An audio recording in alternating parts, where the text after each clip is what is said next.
So Nadine, here we are in your office, and there's a lot going on in the world. There is a once-in-a-generation cost of living crisis. There's a war in Europe. We're recovering from this global pandemic. It seems like cancel culture is out of control, and there's lots of institutions wanting to override British history. Yet, for what seems like, I think about the past 4 months, the thing that the political establishment and the media elite have been absolutely obsessed with is something that has become known as Partygate. What do you think that obsession is about?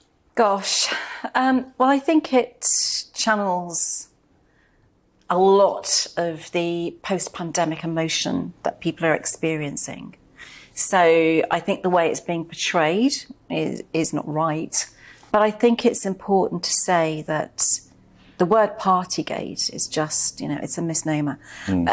Number 10 is an office building with an iconic front door.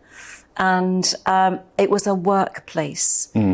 Parties, as far as I'm concerned, take place socially.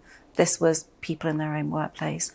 But I think it's, the tag Partygate is an easy tag to put on something it's just, it's just a gimmick title. But I think it's actually quite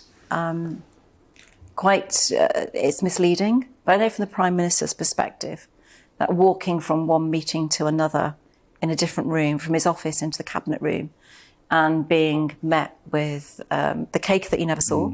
That stayed in the Tupperware container. So I was with him in cabinet, after this all came out, and he went to me, there was no cake. He seemed to be very, he couldn't understand why people were talking about a cake. He never saw a cake.